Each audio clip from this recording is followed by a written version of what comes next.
Hey guys, welcome back to Guitar Gear 1. Today we're going to be looking at the Edwards Les Paul Special. Let's get right on into it. To address the business end of this guitar immediately, to remind you, this is an Edwards LPS. This is not a Gibson. The previous owner had the Gibson logo applied, and I'm just calling that out immediately. Okay, so the thing about this guitar is it can be tricky to tell what you're looking at anytime you see a single cut. There are so many variations on this silhouette.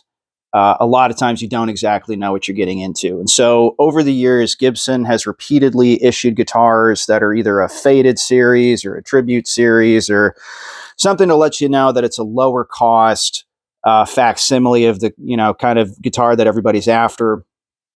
Edwards has opted to recreate a very high-end version of a Gibson special here.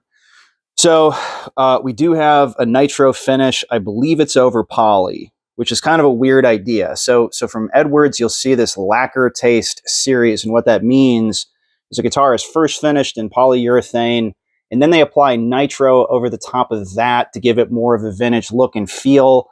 It's kind of a goofy idea. I don't fully understand it. And you can see a bit of this reflection here in the lacquer.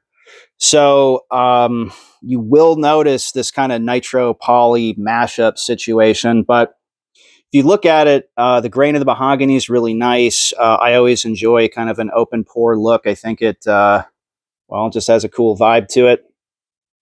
We have these vintage style tuning machines. And really everything you would expect, out of a special like this. And so, again, you're going to see these dot inlays as opposed to any kind of trapezoid or something like that on the special. These are Seymour Duncan P90s. And after we've had a pretty nice look at the guitar here, I think we're ready to play and talk about it. So what I began mentioning during the overview is that not every Les Paul is created equal. And in fact, that's almost becoming the theme of this channel, right? So what I mean by that is a lot of companies are trying to fill a void. They're trying to create a product that's as good enough as will generate sales and kind of nothing more than that. Well, this is a true vintage recreation. And what I mean by that is guitars had a different combination of features back in the day as opposed to what they do now. One of the first things you'll notice when you pick this guitar up is the low frets. Okay, and so you'll hear the expression fretless wonder. Okay, that's the thing. So back in the day, a lot of frets were much, much lower, made out of much smaller wire than is common in today's arena. So the fingerboard itself is totally different. The frets are very, very low. They're kind of in a squared shape. And again, we have these dot inlays, right, which would be correct for the special. That's all fine. Binding as you'd expect on the fingerboard. And again, we have premium pickups, right? So these aren't throwaways. These are actual Seymour Duncan P90s. I see some folks opt to replace those with Lawlers. Can't really tell you why one way or the other. I'm thinking that's just a preference thing, but I would never accuse Seymour Duncan of not being quality. Moving along, we talked about this nitro, okay, which it's a quasi nitro. It's almost like misnomer nitro, right, to call it that. And it feels not globby, but it's not nearly as smooth as a poly finish would be, right? Where like you don't even think of it as a finish exactly. It's just a clear coat, quote unquote, on the guitar. But this is a little lumpy, dumpy, bumpy, which doesn't bug me at all personally, but I'm just, translating that the frets don't feel like a modern guitar. The finish doesn't feel like a modern guitar.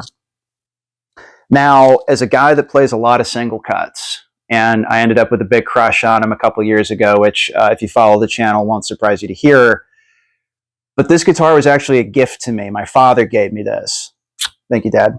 And until I actually got this thing in my hands, I didn't realize how different it really is from a Les Paul, okay, which kind of doesn't exactly mean anything. That's kind of an open-ended statement.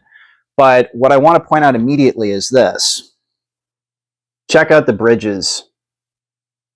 What bridge? on the special. Okay, so on what anybody would feel is a normal Les Paul, quote unquote, you're going to have this tailpiece, and then you have an actual bridge, a tunematic style bridge with saddles, right? I didn't think about it until I got this thing in my hands. You don't have any of that going on here, do you? Right? So this is what's called a wraparound tailpiece, which of course I've long been aware of that, but I've never thought of it like this. So as opposed to playing a Les Paul where, the meat of your hand, the side of your hand, so to speak, is going to be on that tunematic, which is a very, very familiar tactile sensation to me. You don't have that here. Okay, so the strings actually wrap around this completely unmachined tailpiece, and by that I mean it is not machined for a saddle. Okay, so you can look at like Paul Reed Smith McCarty guitars, and lots of other Les Paul Jr. and special scenarios that do have notched and compensated bridges. This does not have that at all, and what I find is this is smoother. And this kind of interesting thing happens when you're playing the guitar. You can kind of hold it into yourself, and it takes away some of the pick attack. I find it's not quite as notched and nuanced. There's not exactly a give as you're picking, but it just doesn't respond the same way. So you'll see some guys talk about the huge difference that they perceive between playing a Kahler tremolo versus a Floyd Rose, for example. So I'm just saying, if you're a Les Paul player, you see a guitar like this and you're thinking, man, I might really like P90s. This is a very lightweight platform. Maybe this is really cool for me. Just remember, you're also getting into a completely different bridge. Okay, so just wanted to pass that on as some personal experience of mine. Beyond that, it can be really tricky to call out when you're picking up a higher quality guitar versus a lower quality guitar if you don't exactly know what it is. So I've certainly played my fair share of Gibsons, and my dad is a very kind of connected guy. He's a very popular musician, and he's very friendly with a lot of people. He used to be in the business, still kind of is. But the point is a lot of people have played his guitar. This one, right? He had this for a couple years. They all thought it was a Gibson. They all did. They all thought, and not only did they think it was a Gibson, they thought it was a good Gibson, right? Like one of the reissue series or some kind of special model. And in fact, this wasn't supposed to be relicked at a gig. Somebody dropped this guitar and knocked a chip out of it. So that's how that came to be. But just a couple things I'm going to mention before I play, and then we're going to play and kind of move on. When I got this guitar, the first thing I noticed was the pickups were just 10 feet under the strings. I mean, they were so far down under the strings, and I couldn't understand that, and I couldn't get them to adjust. So what I ended up doing is I pulled the pickups out completely, and I went and bought springs, okay? And I actually installed springs. These were direct mounted before I got the guitar, and there was no way to properly adjust them. So unfortunately, I've never owned another one of these. I don't know anyone personally that owns another one of these. I can't speak on it, but what I can tell you is, as my dad bought it, you better like where the pickups were at, because that was it, right? So I've kind of fixed that. But man, was that a pain to do, by the way. And to mention that quickly, okay? So as opposed to a humbucking pickup or most single coils where there's a base plate to the pickup and then there's an eyelet on either side where you can adjust the pickup height and actually physically remove it and whatnot, mount it. The adjustment screws on P90s, like this is soap bar style, they're actually in the center of the pickups by the D and G strings respectively, if you will. So to get springs in here, I had to impossibly try to position a spring over a hole in the body of the guitar and mount this screw while I'm applying pressure, trying to get the pickup to go down. Dude, you wouldn't believe how long it took me to get these on. So I'm just saying that could be a thing. I have to call it out, right? Okay, so call them a spade a spade. Pots all seem good. Switches all seem good. Tuning machines are fine. Nothing special about them. They are just that, classic deluxe style tuner. And lastly, by the way, It does have a bone nut, and I just don't think there's really anything left to do to it as far as that goes, right? So talking about P90s now, how you like that noise? So a P90 is a single coil pickup, okay, which you can actually see, right? There's a single row of pole pieces, Jesus Christ. So you still get that noise. You do not get that cancellation. What you do have is a much wider coil that does have a fatter sound than, you know, like a single single coil as we would traditionally expect to see. Okay, so that all said, I'm going to go ahead and just start playing some stuff so you can hear these pickups. We're going to start on the neck position, Seymour Duncan P90 in this Edwards Les Paul Special.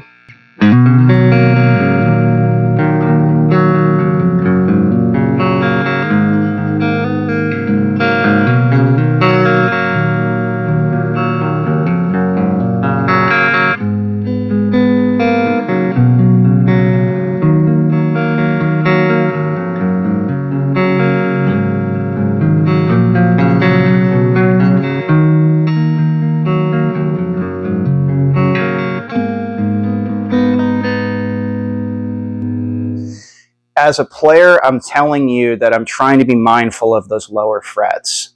It's not that they're unplayable, not even close. And in fact, what's neat about low frets is if you start playing really quickly and you're doing like sweeps and taps and stuff like that, you can fly. You can actually fly, but you have to calibrate your hands to that very different topography on the fingerboard, okay? So that was the neck pickup. Let's hear both. Let's hear both pickups, middle position. Okay, here we go. Everything's dimed. Everything's just wide open, right?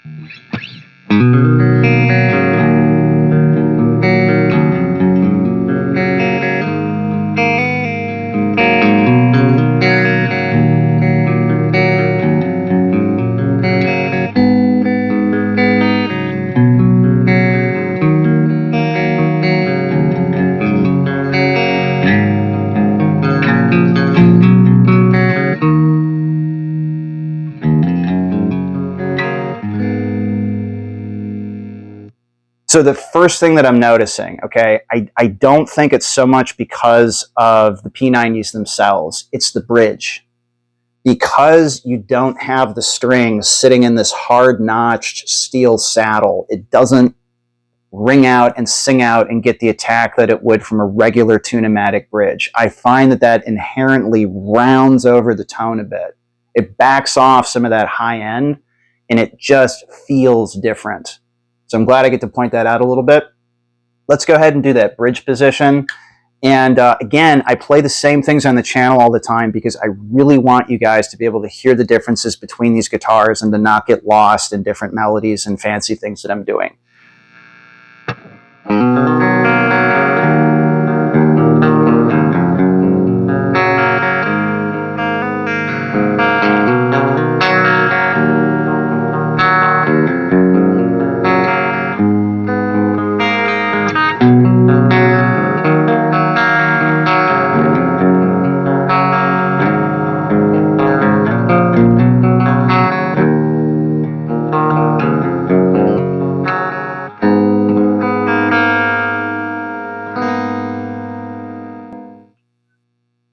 If you locked somebody in a closet and made them listen to this with headphones, I don't know what guitar they'd pull out, because the woodiness, the airiness, the rounded over, but still the high treble, it's almost going into Teletown. It kind of is, you know. And by the way, my dad used to say this to me, and we were just talking about it the other day, kind of revisiting this notion that, you know, when I was younger, he had told me, the thing about it is you can kind of get a Stratocaster to sound like a Les Paul if you dial back, you know, the tone and things like this, but you're never really going to get a Les Paul to sound like a Strat.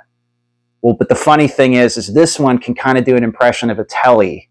Okay, so again, I just want to point out the things that are unique to these different instruments. So as a modern player, I'm always looking for guitars that are as diverse as possible or capable of being, right? So I was never really sure where a P90 fit in.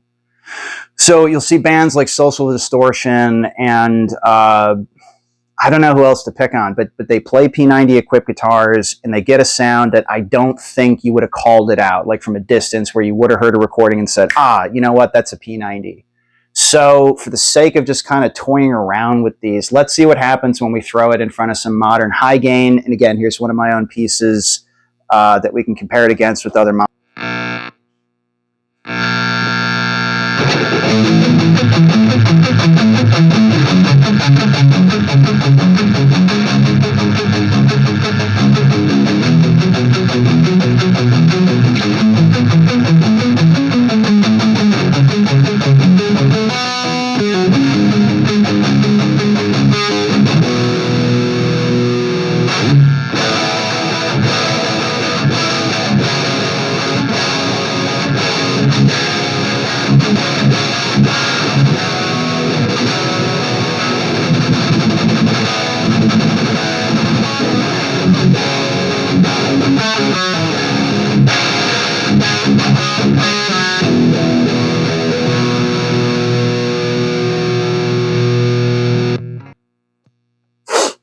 So again, I really like it for that heavy rhythm stuff, but let's see what happens when we start playing more lead-oriented things that kind of require some more treble and not such a rounded overtone.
The biggest thing striking me about this guitar is how fat it is when you dial in your hands. And that's the thing. You got to find the balance between muting in your left hand and muting in your right hand. Because like I said, it needs to be played differently than guitars that don't have this kind of a bridge setup, right?